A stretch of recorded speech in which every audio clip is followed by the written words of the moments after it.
Okay, shalom. So part 2 of this about the new moon. So we've got Numbers 28:14, which reads, "And their libations, a half of a hin for each bull, and a third of a hin for each ram, and a quarter of a hin for each lamb, wine. This is the burnt offering of each new month in its month throughout the months of the year." So that's Numbers 28:14. And this is read every single Rosh Chodesh, new month, new moon. Okay, so last lesson we went through this particular slide, and we also drilled down and had a look at that number 479 from point 8. Really interesting stuff, absolutely wonderful stuff. We didn't get a chance to finish it all. That's the drill down that we did. We're going to just go finish off some of these gematria. Shouldn't be too long a lesson, we'll see. Okay, so point 1 then. Chodesh b'chodesho lechodshei hashana.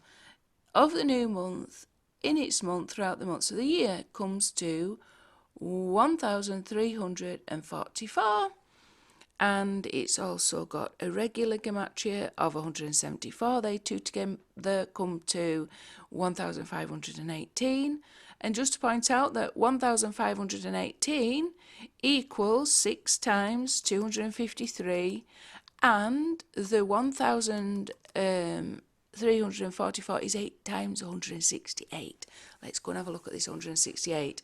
So last lesson we looked at the verse from Deuteronomy 18:15, because we looked at the word to take heed.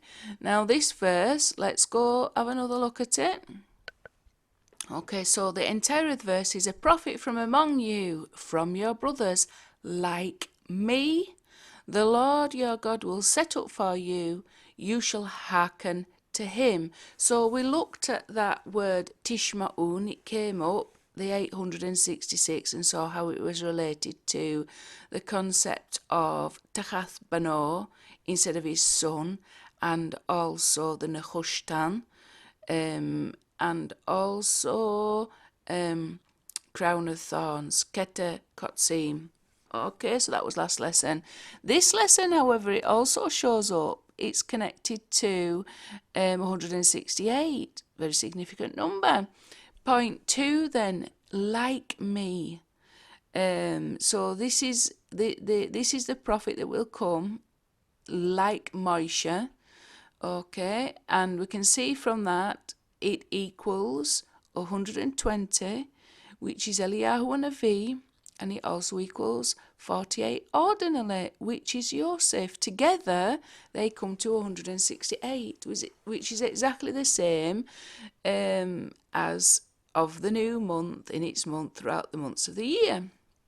Okay, so it's not exactly the same. It's linked to 1,344. It's, as you can see, 8 times 168 comes to 1,344. So we've got this connection between Eliyahu and the concept of Yosef, Moshiach ben Yosef, back to the moon, and the fact that it's a prophet like me, like Moshe. And the 120, I've pointed out this many times during my teachings. Eliyahu was the prophet that exalted when Moshe was reincarnated. Eliyahu was the prophet that had to come before the Redeemer, before the Mashiach, and elevate him up. Okay, and there's reason, it's all to do with the flow of prophecy, and it's all to do with the fact that we covered this last lesson. Moshe is in a state of desolation until he is taught by the Ravlach and then elevated up to the level of the Mashiach. Okay, so it's all connected to these concepts. Eliyahu is the same as Moshe's age when he died, 120. So Moshe had to come before the Moshiach, basically. That can be referenced to that. And he did.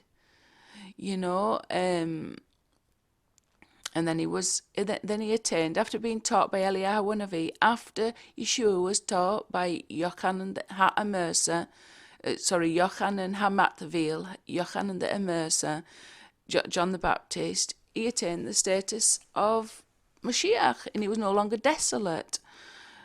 Okay, covered that in last lesson. Right, so the 48 then is obviously reference to Yosef in being and attaining that level of Moshiach ben Yosef. So he's like Moshe, he came as Moshe. He was taught by Eliyahu HaNavi, John the Baptist, who was Eliyahu HaNavi, Elijah the prophet, and the Arizal commentary I've done on that. I've gone through that previously. It's really good. It's the one called Arizal Decoded, Mashiach Revealed. It's the first one, the very first one on the series of teachings that I've done. I think it's got like over 700 views or something like that. And that's as of the 14th of the 4th, 2021. It's a really good teaching. It goes through the concept of the Ravlach, which is a concept to be found within the Arizal commentary, and that clearly identifies the Ravlach, the teacher for you, i.e. a teacher for Moshe, as being Yochanan the Immerser. So you need to go listen to it to understand that concept. But Eliyahu comes as a force to teach Moshe, to raise him up from a place of desolation to a place of Mashiach. Okay? And Eliyahu also helps to overcome falsehood, which has got the gematria of 60 ordinarily, and Amalek, which has got the gematria of 60 ordinarily. Those two numbers together obviously come to 120. And Eliyahu empowers our good inclination with the truth.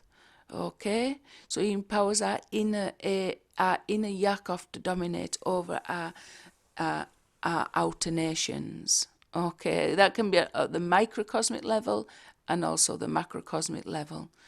So anyway, they two come to the point 2. It comes to 168. It's absolutely wonderful connections to keep on making and reinforcing all these connections that we've previously made, and seeing the connection between the concept of Mashiach and Moshe, very clearly, and especially the concept between Moshe and Yosef.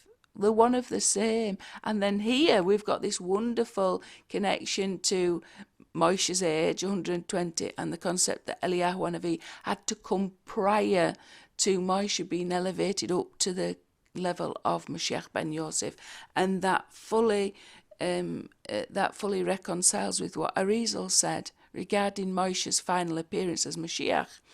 Okay, point 3 then, and the prophet went and waited for the king. This was based on a teaching that I did regarding the concept of being in disguise. It says like King Saul was disguised, the prophet was disguised, the king of Israel was disguised. And that word for disguised, if you go watch the teaching, it's really another really good teaching. It comes to 888. If you add the regular and the ordinal together, it comes to 888. Okay, so that's taken from that teaching that I did, and that particular part. And the prophet went and waited for the king. So we've got this almost a connection between the Moshe when he's a prophet. And this verse, a prophet from among you, we've got almost like a hint there in the text. And the prophet went and waited for the king. And that also comes to 168 ordinarily. So we've got like this period where the prophet appears, i.e. Moshe appears. And then this is connected to a verse that is all about the prophet being in disguise. The prophet was in disguise as what? Well, as the Mashiach. It can be read as that was his true identity, really. It wasn't his disguise.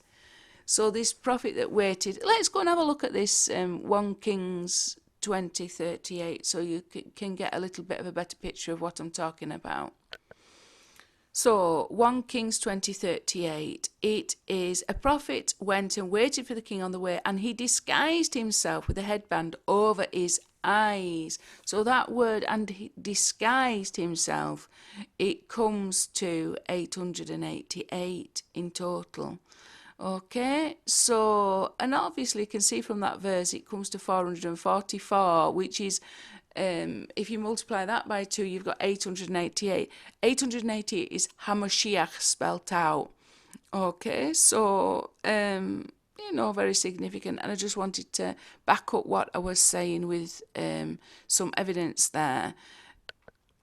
We can also see that it's got exactly the same gematria as the ordinal gematria, I should point out, as this verse that we've been talking about, a prophet from among you, from your brothers like me, the Lord your God will set up for you, you shall hearken to him. So it's got this one about the prophet being in disguise, in disguise, which comes to HaMoshiach, 888, is like these two verses added together, isn't it?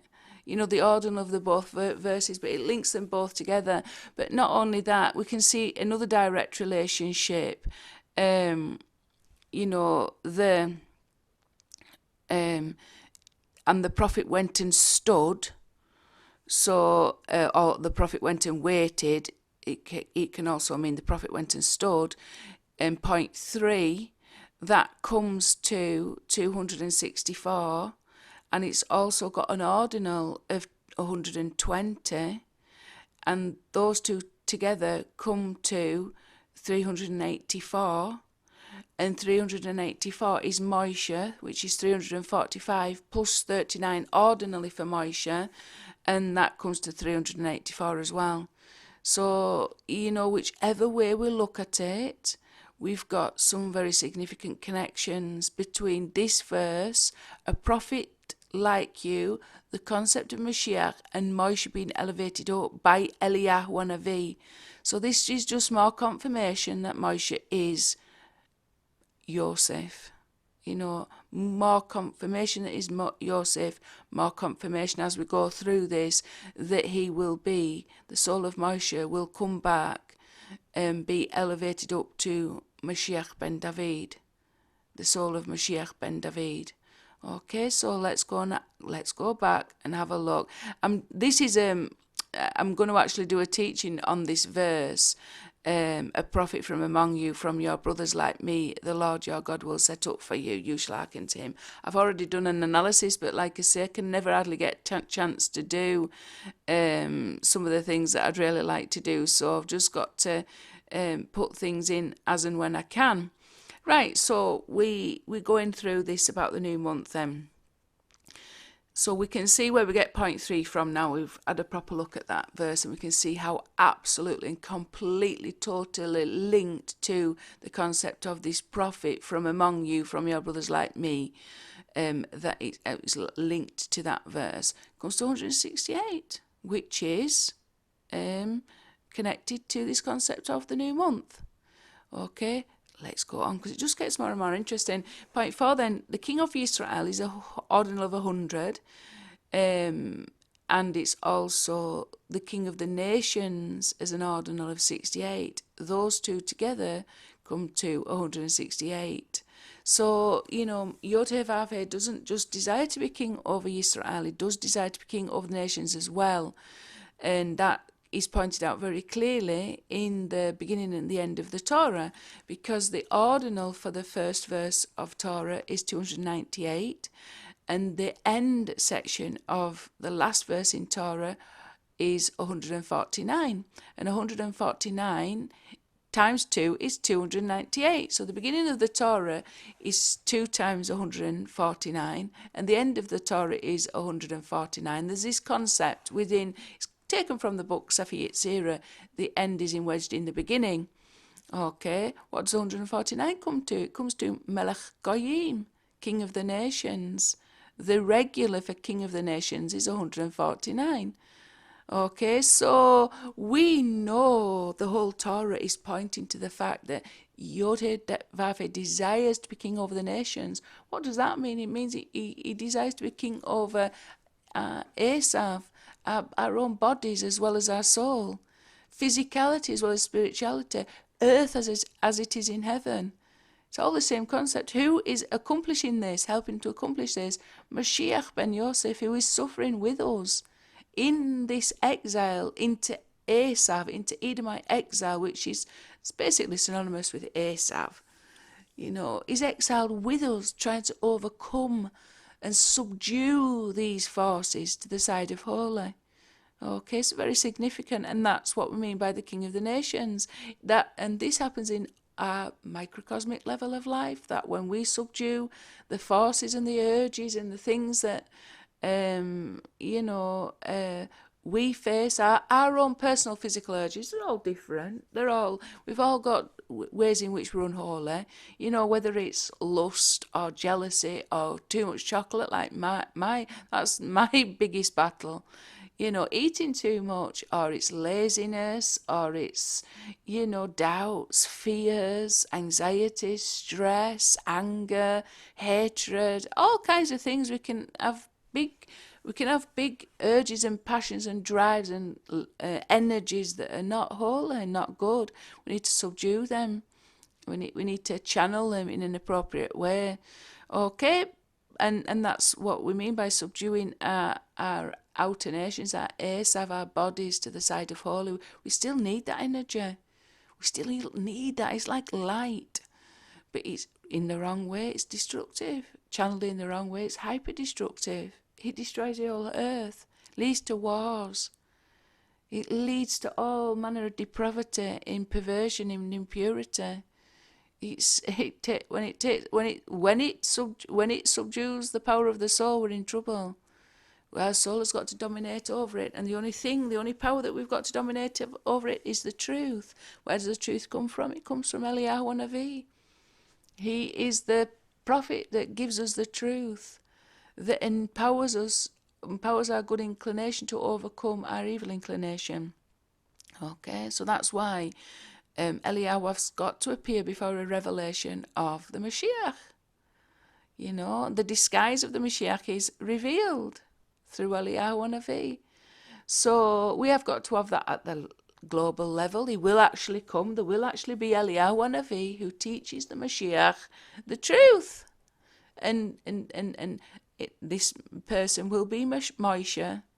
When he comes again, he may not know he's the Mashiach initially, but there will be an incarnation of Eliyahu HaNavi who teaches him until he's aware of who he is, until his soul is elevated through the teachings of Eliyahu HaNavi, i.e. all the falsehood and the doubt regards him himself being the Moshiach is completely and totally nullified by the power of Eliyahu HaNavi, and they will be incarnate. And this isn't, we know this happened we know it happened to Yeshua, who was Moshe, and when we know that it's happened to some of the great Tzaddikim. They have literally been taught by Eliyahu HaNavi. The Baal Shem Tov was one. He had one of his teachers was Eliyahu HaNavi. Okay, and the Eliyahu HaNavi does appear to some of the Tzaddikim to teach them. So there's all these wonderful concepts that we've got to be aware of. Point 5 then, David rectified the square of each letter. So the Daleth is 4 times 4, 16. The Vav is 6 times 6. The Yod is 10 times 10. And the last Daleth is 4 times 4. Add them up to come to 168. So we know King of Yisrael and the King of the Nations is one person, Melech David. It will be when Moshe finally comes and is finally elevated up from this place of desolation, and is in desolation now. The word used for desolation within the Arizal commentary is Shamamu. Shamamu equals 386, which is desolation. Normally it's Shama, which is Shin Mem He, which is the exact same letters as Moshe. Mem Shin He is Moshe, so Shin Mem He for desolation. And so, but the one that Arizal uses in his commentary in Be'at that I go through that commentary and point out how it indicates that the Ravlach, a teacher for you, that comes and elevates Moshe up, is John the Baptist. Okay? Sorry if I'm repeating myself. Right, I'm a trained maths teacher, and I had to repeat myself over and over again to the class, and it's just one of those things. If I didn't go over and over and over the same concepts, the kids just did not. You've got different levels of children, and a whole spectrum. You've got 30 kids in a classroom. You need to be able to accommodate all those different levels of learning, and repetition is one of the ways that you accommodate it. Usually, I'd be asking questions and getting some feedback, but I haven't got an opportunity, so I just have to keep repeating myself, because I know how important these concepts are. And when you're repeating yourself over and over and over again, it clicks, or you're seeing it from a slightly different angle, and you're just making another connection, and somehow these little neural pathways are formed, and the light gets brighter and brighter. So it's the consequence of me being a maths teacher, and understanding that you can say things once and it just does not go in. You get looking, these blank looks looking back at you, and you think to yourself, oh, I've got some gaps to fill in here. They're clearly not on board with what I'm saying, but the more you repeat and you get them to write certain things down and consider certain things, it starts to click. So that's where that comes from. I'm not as insane as I might sound. It's just that is the way that people pick things up. It's just repetition. Okay, this is how we form neural pathways, and this is what helps us to remember. When we keep hearing things over and over again, it's reinforcing it. And it's just the way that our brain works. It likes to hear things more than once in order to learn it. You've got to be of a very intellectual, academic elite to just hear something once and remember it in totality. So I'm not of that intellectual elite. I'm not of that academic elite. I'm somebody who needs to hear things over and over again. All right, I think I get it now. And even then, so point 5 then, 168. David fully rectified the square of each letter. Okay, and then what I've just talked about regarding Arizal and Beth Hanan. So we've got to link all these concepts of Moshiach together. This is what I'm trying to drive home. This is why I'm doing this commentary, because it's so important to unite the concept of the Redeemers as one. It's so important to do that, because that is true knowledge. Through that we get a revelation of the name, the unity of the name Yod-Heh-Vav-Heh. And we don't have this, and it's so powerful to link these concepts together. Link the revelation of the Torah of Moshe together with the revelation of the Torah of Moshiach. It is so vital. That is what ushers in final redemption. That unity of the Mashiachim, Moshe and Mashiach ben Yosef, is what brings Mashiach ben David. It's not something small that I'm driving home here. I'm wanting to see final redemption. I'm wanting to hasten final redemption. And the only way that we can do that is to overcome falsehood and doubt. That is the darkness that's preventing us from accessing the truth, and the darkness that's preventing from accessing through that truth the revelation of the name Yod-Heh-Vav-Heh. Okay? Who is truth? We're living in a world of lies. We need to work very hard to overcome this force. We need to work very hard to subdue that force of delusion and fantasy and fiction and false Mashiach. It's not something we have suffered enough. There's real consequences for not knowing this truth. There's real consequences at a personal level. You're going to be tossed about here, there, and everywhere. You're going to feel every bump. You're not going to feel confident and secure, and with all that we have to go through as a humanity during exile. It's darkness. Everything is dark. We need to be well built to survive. We need to have complete emunah of a bitachon in the name Yod-Heh-Vav-Heh. This is something that's very rare in this world at this time.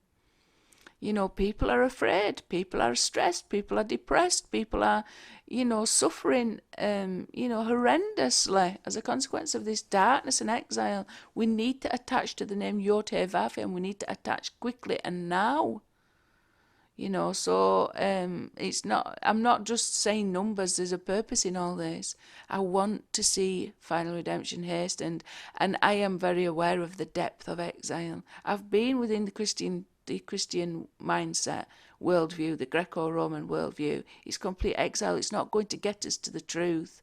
Even though we've experienced the truth, and the truth is hidden in that is so concealed in these outer husks of Esav and Edomite influence. It's very difficult for that inner light to get to the outside, to be redeemed. It's very difficult to redeem that inner light. It stays trapped where? In the exile into which it's descended, into Edomite exile. We need to redeem that lost holy light, that truth, that revelation of the name Yod Heh Vav Heh from that context, and put it in a true context.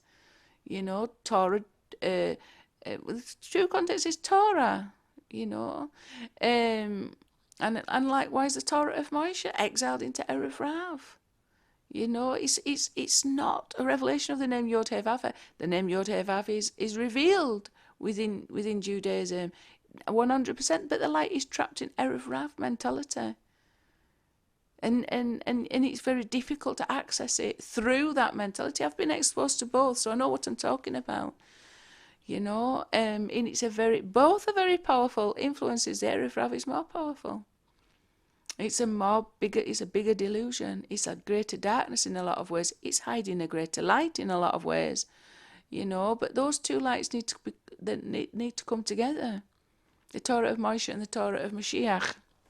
And this is what I'm trying to accomplish, but it falls on deaf ears. It falls on deaf ears when you talk about Christians. All these concepts, completely deaf ears. I just want just let us get on with Easter and Christmas, and bacon sandwiches, and you Judaizers. I'm not a Judaizer. I'm somebody who's interested in the truth that Yeshua revealed as Moshiach, and where we're heading.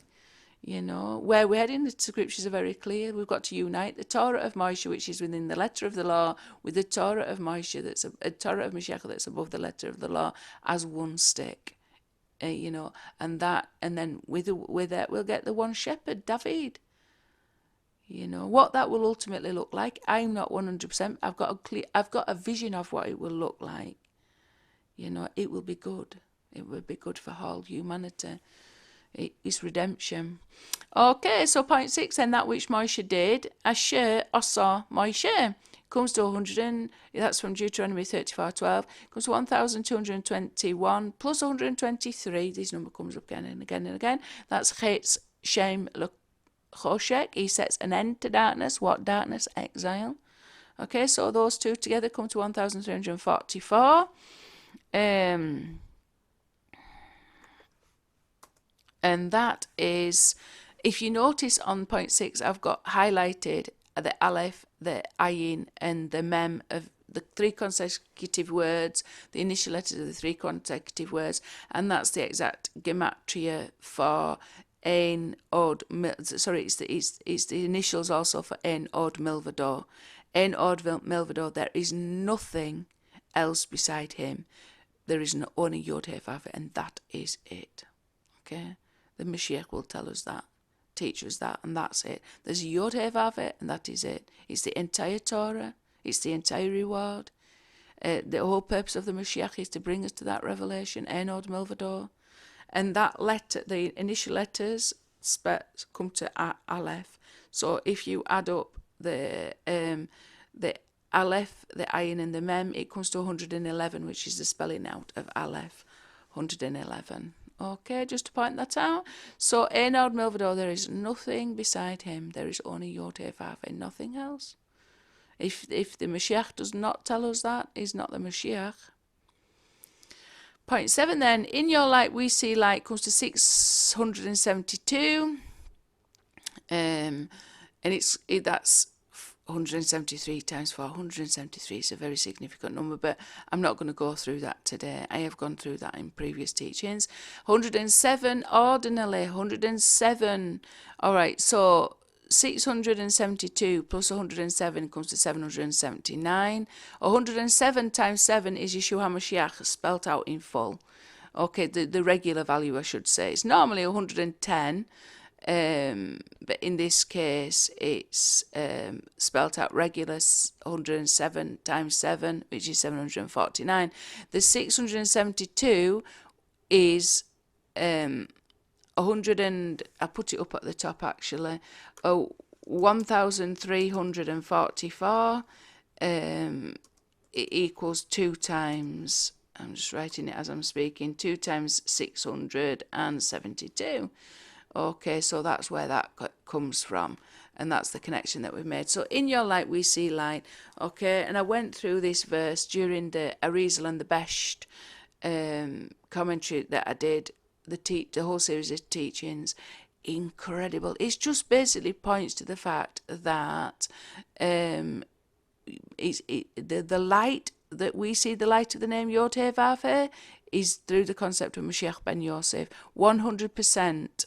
100% is, it's connected 100% to the concept of Yosef, and it's connected 100% to the concept of the suffering servant in exile with us. Okay, so that's the light in which we see light.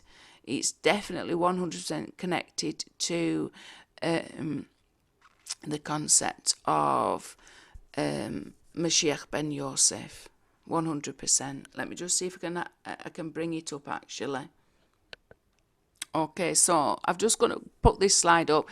This slide is also connected to the concept of what we were looking at on previous teachings regarding Psalm 118, and the whole concept of you will crush his head, he will crush your head and you will bite his heel. Okay, that comes to we're looking at the second white text box down. Sorry, I've got myself a little bit lost there. So, but remember me when things go well with you, and please do me a favor and mention me to Pharaoh, and you will get me out of this house. So that is Genesis 40:14, and highlighted in red are 2 words there, that and remember me and take me out. Okay, so if you add those 2 together, they come to 1,266. That's 0.3, 1,266. So these are the 2 words that that Yosef spoke that cost him 2 further years in prison. That's parallel to the 2 millennia which Mashiach ben Yosef is suffering in exile with us. Why is he in exile with us? Gathering his sheaf. 0.4. My sheaf, alumati. This is the sheaf that Yosef's, that all the other sheaves bow down to. He's basically gathering in the lost holy souls of the house of Yosef. He's gathering in his sheaf, which constitutes the lost of the house of Israel. Okay, and that's related back up to point A of the first blue text box. Crush your also comes to a total of 481. So he will crush your head and gather in the lost tribes of Israel, and then we'll enter into messianic reign, and the serpent will be no more. However, this 126, possibly should have put this one up first. These are from previous teachings that I've done. I'm only doing it now just to highlight the point. So what else is 1,266? It is this concept here. The 1,266 from the blue text box down is the entire verse, Psalm 36:10. It comes to 1,266. For you is with you is the source of life. In your light we see light. So we know that is directly related to the concept of Mashiach ben Yosef, and also the 267. The ordinal of that verse is also related to the concept of Yosef. it's the words to forget. It's related to the words to forget, basically, and Yosef has been forgotten. But like I say, I've already gone through that in the Arizal commentary. The ones about Yosef being forgot, the concept of forgetfulness. Okay, so very interesting stuff. Absolutely wonderful. So when I'm saying in your light, we see light, that is definitely the light of Moshiach ben Yosef. Okay, directly and absolutely, totally connected to that.